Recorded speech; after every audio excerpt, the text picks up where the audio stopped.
a Comissão Nacional de Eleições detecta que um órgão público esteja a violar o Código Eleitoral, delibera, mas não tem, digamos, caráter vinculativo. Eu acho que deveríamos dar mais força à Comissão Nacional. É inútil, sim. Deveríamos dar mais força à Comissão Nacional de Eleições com relação aos órgãos públicos ou privados que adotam medidas contrárias ao Código Eleitoral. Teria algum poder. As pessoas, entretanto, teriam a possibilidade de recorrer, mas as decisões deveriam ser: se manda suspender um spot, se manda suspender a utilização de um cartaz fora de época, qualquer coisa, deveria ser mesmo vinculativo e não se manda suspender um programa que esteja contrário às decisões do Código Eleitoral, também deveria ser vinculativo. Por exemplo, verificamos agora algumas decisões da Comissão Nacional de Eleições que contrariaram as posições do Governo e o Governo decidiu que continuava na mesma. Eu acho que é inútil ter essas decisões que não são respeitadas, né? É aí que estamos a ver que, com relação ao Serviço Central de Apoio ao Processo Eleitoral, é vinculativo, mas com relação aos órgãos público e privado, já a conduta é apenas uma advertência e pronto, não serve para nada. Muito obrigado. E, Sr. Presidente, eu queria particularmente trazer dois aspectos que acho muito importante, que esse debate deve permitir-nos concentrar sobre ele e da solução adequada. Eleições últimas que passa ali, volta a confrontar-nos novamente um conjunto de situações que não tem vivenciado, razão pela qual não crê um novo código, um novo dia, uma nova solução eleitoral para Cabo Verde. Debate temas que têm a ver, por exemplo, com corrupção e fraude eleitoral. E nessa temática ela tem duas coisas fundamentais, para modo de crescer exaustivo, mas para me ponto apenas temática ali, que tem a ver com, primeiro, para não discutir se moldura penal, diante de todos os relatos que não houve, de relatórios e recomendações que não tem, para não perguntar se moldura penal, para cada ilícito penal que tem na Cabo Verde, na Código Eleitoral, se ele é adequado nesse presente conjuntura, a moldura penal. Em segundo lugar, para não discutir se aquele prazo de prescrição que não tem. O atual Código já estabelece um prazo de 2 anos para a prescrição de crimes eleitorais. Então compreende, não crê que crimes eleitorais sejam resolvidos de forma célere para que passe numa eleição para aquele outro. Então não tem que refletir se aquele prazo de 2 anos é adequado. Bom, a verdade é que não tem cada vez menos operacionais de justiça no sistema, e esse é um desafio que não tem, a senhora ministra reconhece isso. Portanto, significa que cada vez mais tribunais também têm mais dificuldade na cumprir esse prazo para resolver esse problema ali, o que te leva ou aumenta esse prazo de prescrição, ou então a considera esse crime como de investigação prioritário e ter um tratamento mais célere. É claro que também tem consequência para outros processos, porque significa que Cabo Verde não tem um problema de recursos humanos que não tem que resolver para atender essa questão. Sr. Presidente, eu queria terminar apenas para mencionar, ainda nessa dimensão de corrupção e fraude eleitoral, a questão do artigo 311, número 2 do Código Eleitoral, que quando está prevê crime de corrupção eleitoral e fraude eleitoral, está flama uma pessoa que for objeto, alvo de crime eleitoral, de corrupção eleitoral, mas está a ser punido da mesma forma que quem que vai corromper. Ou seja, o corruptor e o corrompido serão punidos da mesma maneira. Não tem entende que não deve repensar a solução licença lei. Bom, não deve criar uma solução que estimula pessoas que seja alvo de ofertas, de promessas, para corromper suas vontades, para pode denunciar, ser receio, mas pode ser alvo de um processo também. Porque é evidente que a atual configuração do artigo 311 do Código Eleitoral, que manda punir da mesma maneira quem aceitar que quem oferecer, não favorece o combate à corrupção e à fraude eleitoral. Não tem que meter um sistema de delação premiada ou algo que pareça, que te permite quem que for alvo de ofertas para corromper-se vontade, para estar tranquilo, para denunciar, para ser alvo de processo. Portanto, porque essa colabora para de facto a verdade eleitoral e para combater a corrupção eleitoral. Então, ele considera que o artigo 311 do Código Eleitoral, particularmente o número 2, como está atualmente, deve ser repensado e que é uma oportunidade para o Norte Cabo-Verdiano de melhor solução possível. Sr. Presidente, muito obrigado. O deputado João Batista fez referência a algumas matérias, a corrupção e a fraude eleitoral. Nós precisamos, em Cabo Verde, fazer um estudo sobre a corrupção em matéria eleitoral. Precisamos fazer esse estudo. O estudo vai nos dar, se calhar mais à frente, porque não sei se há condições hoje para o fazer, mas acho que temos que ter, eu diria, coragem de fazer esse estudo. Porque os cabo-verdianos precisam saber quem compra, quem é comprado, não é? Quem vende, e para que verdadeiramente haja consequências. E as consequências nós não podemos ter um sistema bonito aparentemente e, no entanto, todo mundo sabe ou tem a percepção do que é que se passa por detrás. Então precisamos verdadeiramente ter um sistema, até para a qualificação da nossa democracia. Precisamos ter um sistema transparente, em que o cidadão vota porque verdadeiramente quer, não é coagido, não recebe nada, não dá nada, e é isso que temos que construir. Precisamos construir isso verdadeiramente. Eu estou de acordo, deputado João Batista. Crimes eleitorais, sim, a proposta do Governo traz, para além do aumento da moldura penal em relação aos crimes eleitorais, estamos também a trazer novos tipos penais. Quer dizer, com a modernização do sistema eleitoral, vamos ter, por exemplo, pessoas que poderão cair na tentação de furtar a urna, pessoas que poderão tentar adulterar aquilo que é a base de dados. Tudo isso tem que ser tipificado e a nossa proposta já traz.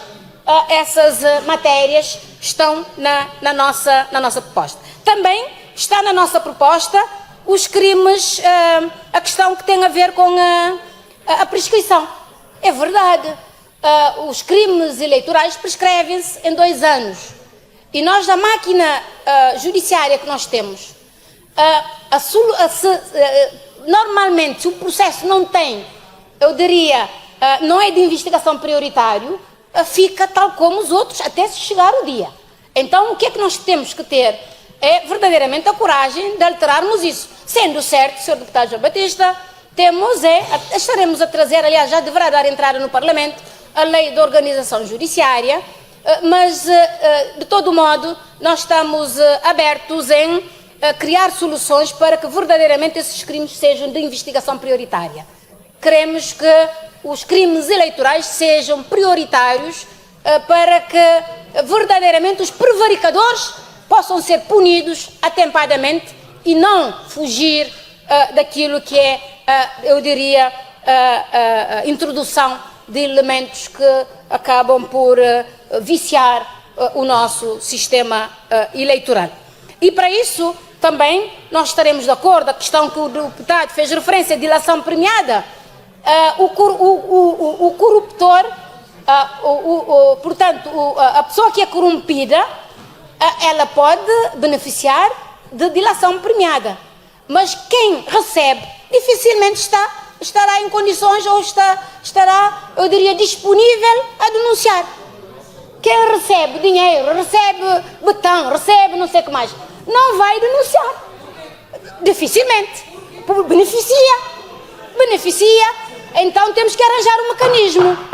Um mecanismo, primeiro, um mecanismo é de penalizar severamente quem oferece. É penalizar severamente quem oferece. É isso. Agora, quem recebe também não pode ficar de fora, porque sabe que é crime. Tem consciência que está a cometer um crime. Recebe dinheiro, recebe semente, recebe não sei o que mais, deve também merecer uma censura, porque por mais que tenha necessidade, deve ter sempre presente que a consciência não pode ser comprada. Não é? É isso que conta. É não comprar a consciência, mas não deixar-se vender por recursos outros. É o que nós temos que fazer. Mas, Sr. Presidente, nós entendemos que deveremos questionar a possibilidade de restringir a participação ostensiva de determinadas entidades em Cabo Verde no processo eleitoral. Por exemplo, questionar da participação, digamos, do responsável pela segurança nacional nas campanhas eleitorais.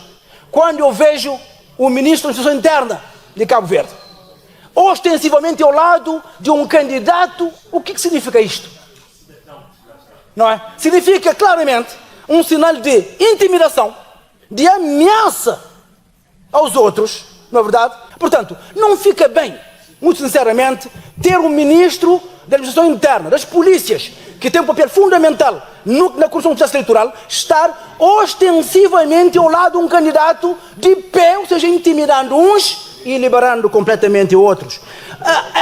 A senhora, a pasta da Justiça, nós perguntamos, o responsável da área da Justiça, que tem ajudante de campo, tem responsabilidade, pode estar ostensivamente numa Assembleia de Voto em processo de boca de urna?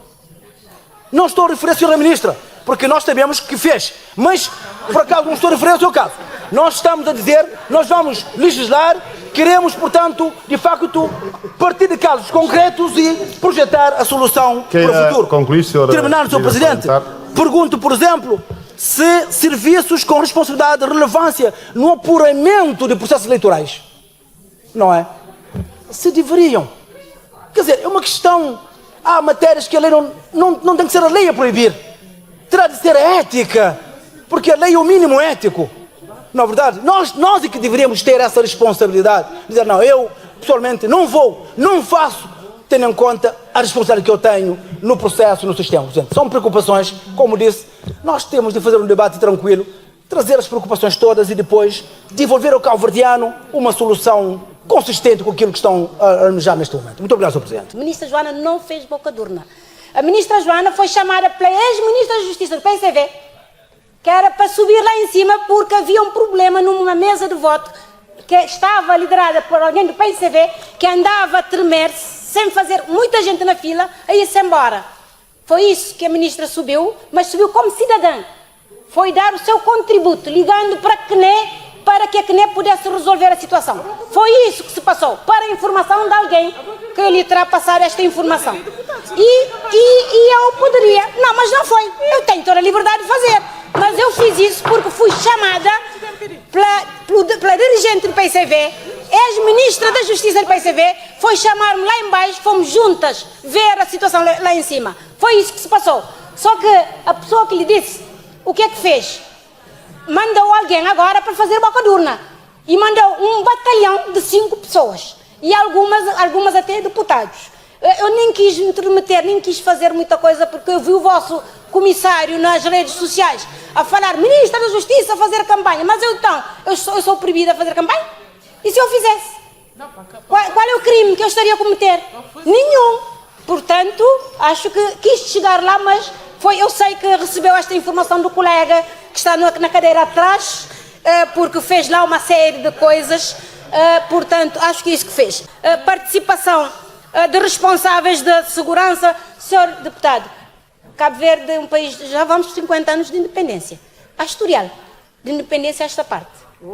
Portanto, os ministros da Justiça, os ministros da Administração Interna, todos, em todo o tempo, participaram e vão continuar a participar porque não vão mexer com absolutamente nada de transparência e processo eleitoral. Não mexem porque são dirigentes, uns partidários, outros até são independentes, mas têm o direito cívico, enquanto cidadão, de participar no processo eleitoral. Obrigada. Portanto, na sequência da intervenção da Sra. Ministra, para perguntar à Sra. Ministra como é que consegue, portanto, tirar a capa de ministra e de cidadão, porque eu gostaria de saber. Porque, de facto, tem havido muitos ilícitos eleitorais, Sra. Ministra, que têm de ser banidos. Porque estes ilícitos eleitorais só mancham a nossa democracia. Muitos ilícitos eleitorais têm aparecido nas épocas eleitorais. Portanto, por isso que estamos em boa sede, em sede de revisão, que às vezes as pessoas prevaricam, mesmo que o Código Eleitoral determine, digamos, penalização, mas as penalizações são tão baixas que, por vezes, o crime compensa. E, portanto, nós queremos que o Código seja revisto e que ponha cobro aos ilícitos eleitorais que têm acontecido no país. Muito obrigado. Sr. Deputado João Luís, eu gostaria era de entender melhor o que o senhor quis dizer. Tirar a capa da ministra enquanto cidadã. O que o senhor quis dizer com isso? O que a ministra, a cidadão, fez que o senhor considera de crime eleitoral? Eu gostaria que o senhor dissesse isso. Porque senão fica-se com a ideia que a ministra terá cometido algum crime eleitoral. Como a ministra não fez, não cometeu nenhum crime eleitoral, portanto, eu gostaria que o senhor clarificasse isso. Gostaria. Obrigada. Bem, foi alguém ali para a capa de ministra, como se ser ministra é ser um leproso que não pode frequentar as mesas de eleições. Então, também isso é uma atitude pedesca que nunca pode, é uma atitude pedesca e perseguitória que nunca pode permitir. Qualquer titular de cargo político é um cidadão em pleno gozo de todos os seus direitos e deveres eleitorais. Qualquer um que vai, não é ministro que vai fazer campanha, nem é deputado, nem nada. São cidadãos cabo-verdianos, dirigentes ou militantes, simpatizantes dos seus partidos, ou até independente, tal como qualquer um de nós ali dentro, inclusive o senhor deputado João Santos Luís, ou o senhor deputado Rui Cimedo, ou João Batista, que sai na eleição está a fazer esse trabalho. Nunca te permite que pessoas também com um batalhão de boca de urna, inclusive te persegue pessoas que têm acesso a lugares restritos, depois bem livre fazer de vítima, porque Turnoli não esteve no terreno, Turnoli não fez campanha, não conhece muito bem quem é quem. Senhora Ministra, a minha intervenção foi no sentido quando a senhora interviu, que disse que foi como cidadão e não foi como ministra. Por isso eu perguntei como é que consegue tirar a capa de ministro e de cidadão. Agora, outras expressões utilizadas eu ignoro, porque de facto há pessoas que utilizam expressões e que nem sabem o que é que significa. Muito obrigado. Mas nós temos que dizer que é inaceitável que uma ministra faça boca de urna. E o Código Eleitoral, temos que encontrar formas de corrigir esta disfunção. A senhora ministra disse que foi prestar auxílio a pedido de alguém e parece que gostou tanto do auxílio que teve 6 horas a prestar um auxílio prolongado durante todo o dia da votação. E até foi questionado aqui pelo colega da UCID como separar a ministra da cidadã. A ministra disse que estava aí como cidadã, mas estava aí com segurança, com o carro do Estado, com tudo, alguma coisa, e de facto isto eu vou dizer aqui sinceramente neste Parlamento, é inaceitável que uma ministra da República esteja em frente a uma mesa de voto. É inaceitável que uma ministra vá a apuramento geral. O apuramento geral, portanto, das eleições de um conselho. Isso não pode ser. Isso é inaceitável. E a senhora ministra estava em frente à mesa de voto. E eu tive que pedir ao presidente da mesa da Assembleia de Voto que, por favor, retirasse esta cidadã porque estava a perturbar o processo eleitoral. E isto aconteceu de facto. E, portanto, o Código Eleitoral nós temos aqui de encontrar um mecanismo de corrigir estas disfunções.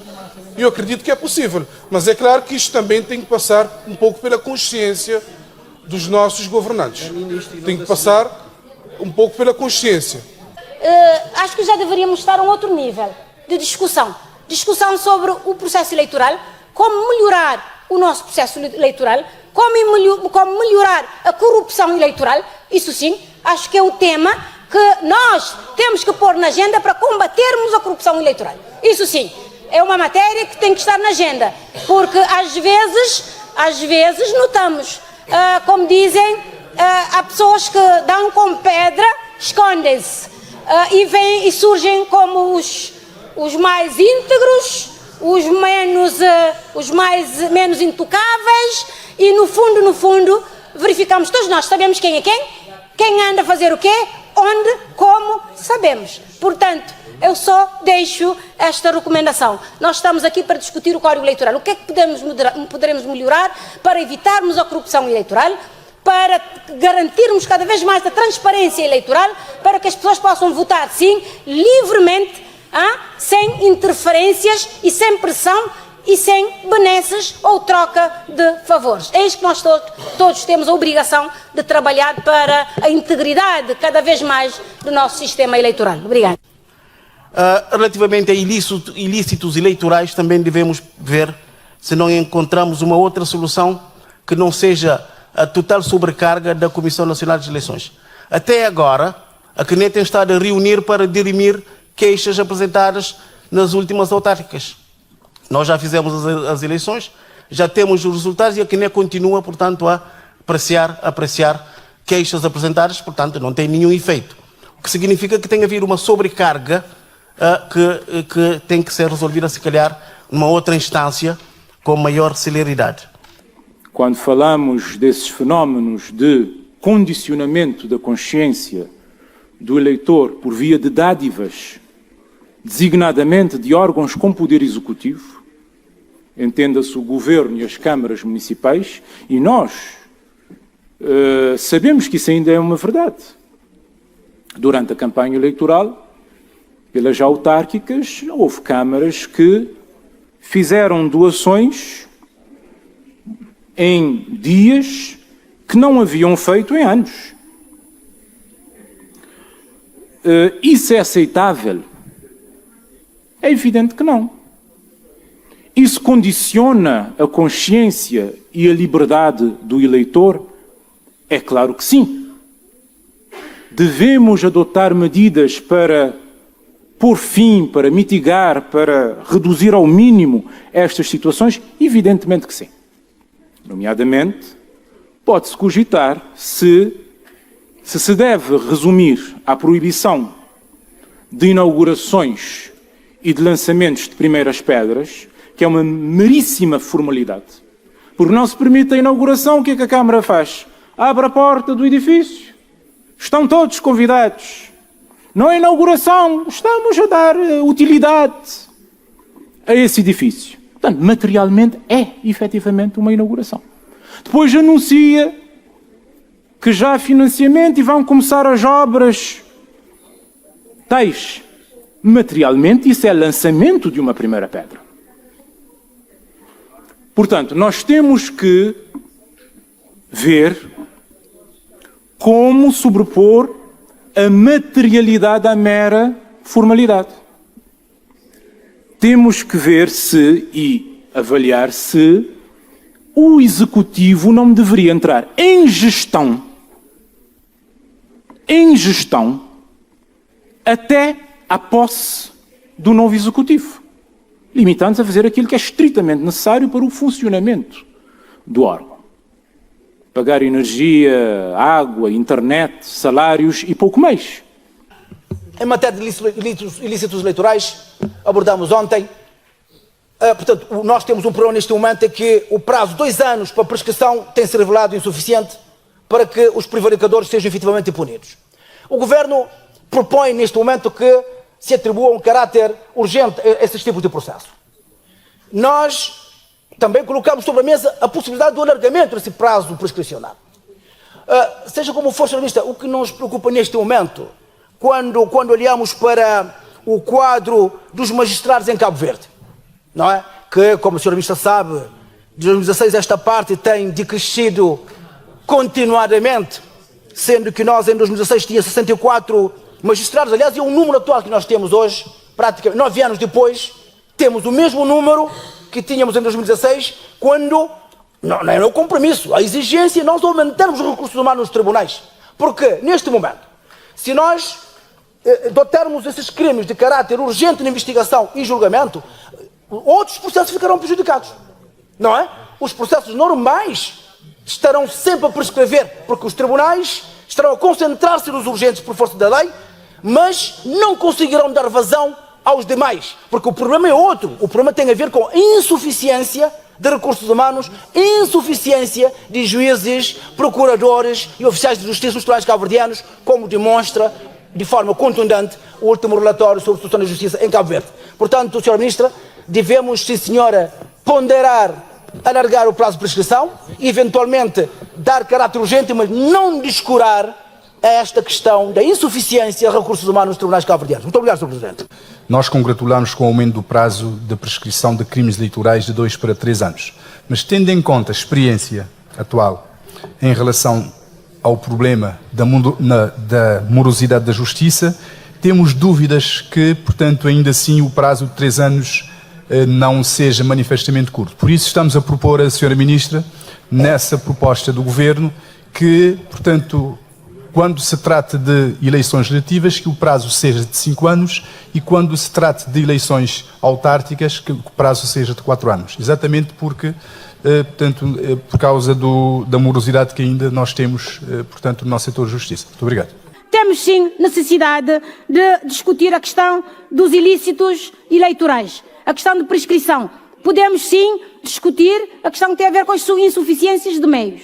Quando há uma decisão de se priorizar uns processos, outros ficam prejudicados. É verdade. Nós poderemos discutir, vou trazer ao Parlamento, vamos ter de discutir a questão da lei aprovada no Parlamento em relação ao furto de energia. Pode ser prioritária em relação a crimes eleitorais? É uma matéria, podemos discutir. É uma matéria que podemos discutir, que eu tenho na agenda para discussão. Se vale a pena termos o crime de energia como sendo, de furto de energia como prioridade. Se não poderíamos arranjar uma outra solução. Senhora Ministra, queira concentrar-se nos assuntos que têm a ver com o diploma. Quando estamos só um momento, quando estamos a debater a generalidade, a gente tem que concentrar-se no assunto que tem a ver com a generalidade do diploma, para nós não desviarmos daquilo que é para não prejudicar o debate. Sr. Presidente, nós estamos com uma matéria de 2/3, seria bom que a gente não desvie muito para evitar alguma coisa. Pelo menos isso, eu pedia a sua compreensão, Sra. Ministra. Pedia a sua compreensão. Sr. Presidente, eu compreendo, mas esta discussão da questão da alteração da lei tem a ver com essa discussão de decisões judiciais rápidas em relação aos crimes eleitorais. Não está fora, está por dentro. Está. A questão que tem a ver com inalterabilidade. Nós temos que discutir esta matéria. A proposta do Governo visa aumentar o prazo, portanto, o período de inalterabilidade para 120 dias. Sabe porquê? Para se garantir, primeiro, evitar manipulações de residências. Nós sabemos que há movimentos em períodos de mudança de residências, como estratégia eleitoral. Portanto, temos que ter um sistema eleitoral firme, transparente. E para isso estamos a propor este aumento no pressuposto em como estaremos a contribuir para que a viabilização e preparação atempada e segura do processo de votação e realização de auditorias também que são obrigatórias possam acontecer também dentro de um prazo razoável. Tudo isso é tido em conta.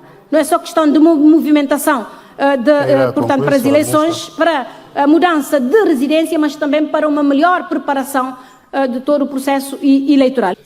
Tem havido denúncias de situações de transladação de recenseamentos de uma ilha para outra, nessa aqui que foi reivindicado pelo colega Demes, que é as projeções eleitorais de uma ilha para outra. Vê-se que numa ilha não temos uma folga que se possa dar vitória e há a possibilidade de fazer esquemas.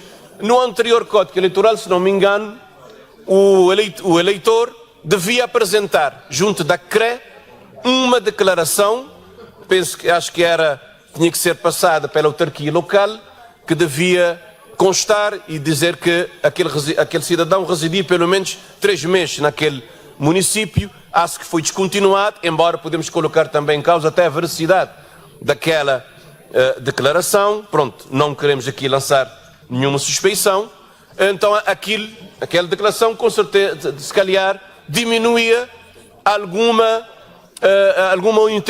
intenções outras. Foi banida e, de repente, de 2012 para cá, Sr. Presidente, eu falo do meu município em Porto Novo, de algum momento, de alguma período eleitoral para frente, sempre que haja eleições, há sempre esta inquietação em Porto Novo, né? Temos de ter cuidado, né? Etc.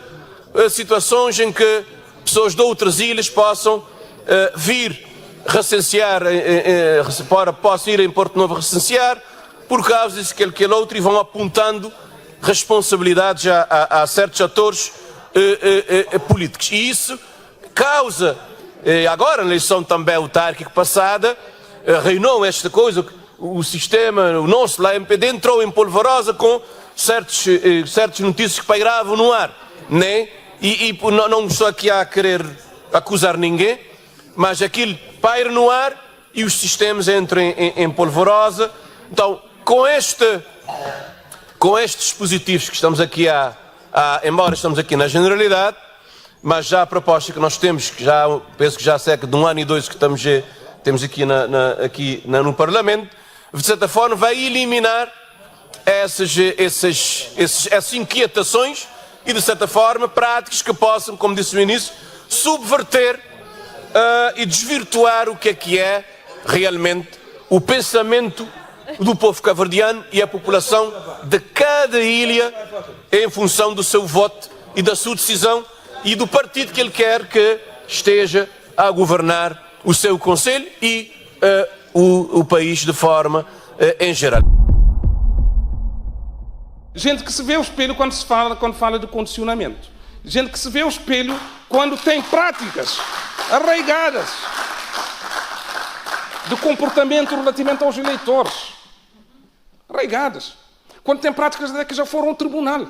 Caso do Covoada. Tem práticas. Tem historial. É essa gente que nos vem dar moral. Que ainda nas autárquicas fez a mesma coisa. É sabido.